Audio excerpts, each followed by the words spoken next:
Good afternoon, everyone, and welcome to Linda Sue Plants for You. Today I'm going to bring to you a short video about a dilemma I'm having, and I could really use some help from the plant community. As most of you will recognize, this is an Opuntia cactus, and I'm having to make a decision on whether or not to keep this or not.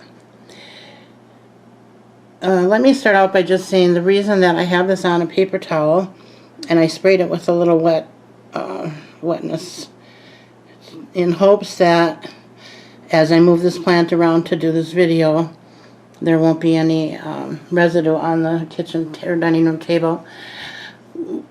What happened is when I got this plant, and I searched for it for a very long time, and we almost never have these in my area, so I was really excited when my husband found two of them in one pot, about a 3-inch pot, and we brought them home and I repotted them in single pots, and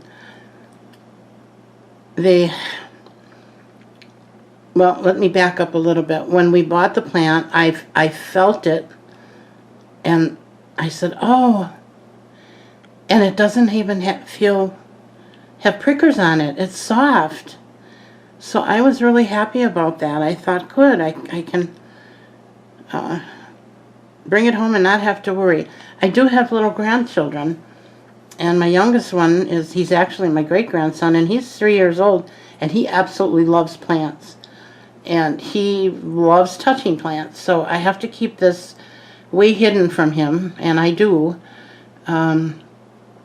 But it's still a problem for me because I forget, and you know, it's not I know enough now not to touch the cactus itself, but what's presenting a problem for me is I have moved this cactus several times, and every time I move it I get the prickers in my hands, and that's why I have this paper towel underneath, in the hopes that anything that falls from walking past it or moving it is going to land on that paper towel. What happened is both the last two times that I moved this plant, I had a wet paper towel and I was cleaning up the area of where I moved this plant from, and which I always do because I make a mess when I water. And I went to squeeze the water out of the paper towel after I did that, and I got a handful of prickers, and I never touched the plant or the pot. That was all on the table around the bottom of the pot.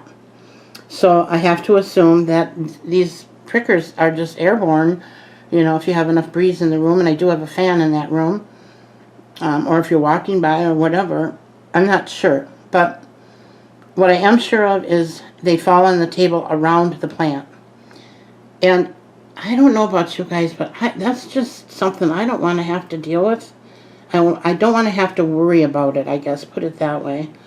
And I forget.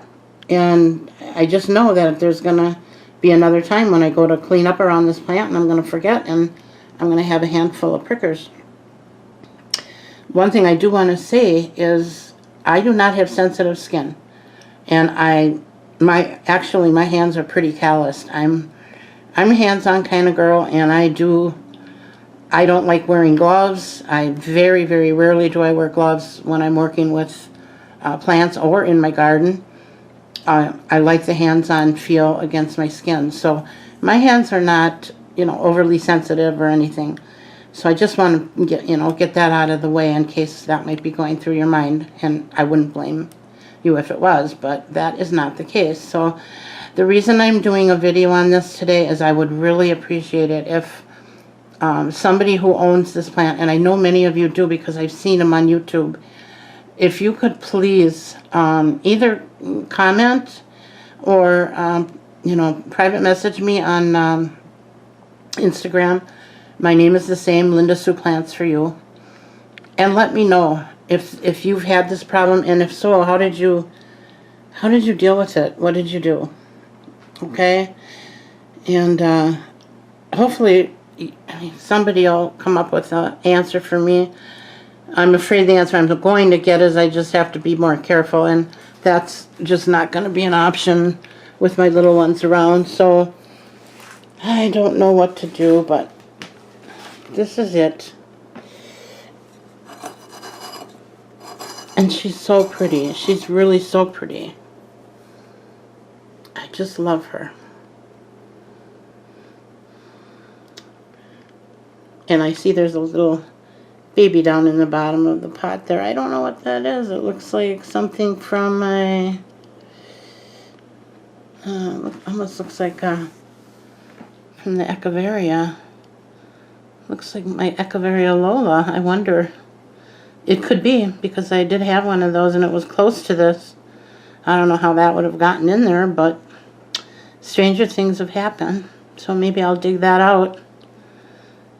Let it get a little more established and dig it out and pot it. Alright, so that's all I'm looking for today on this at this time, and hopefully someone will be able to give me some pointers, help me save this plant. I want to thank you all for watching, and thank you ahead of time for your responses. And stay tuned, folks. I got a big video coming up on that big cactus tray that I've been talking about repotting. That is going to be my next video for sure. So I'm going to try to start it tonight and hopefully finish it tonight, but I may not be able to finish it till tomorrow because it's going to be a little bit of an undertaking. So, but that's coming up. So if you're interested in cactus or cacti, stay tuned or tune back in, and hopefully we'll see you all back. In the meantime, you all have a wonderful day and take care. And we'll talk to you soon. Bye now.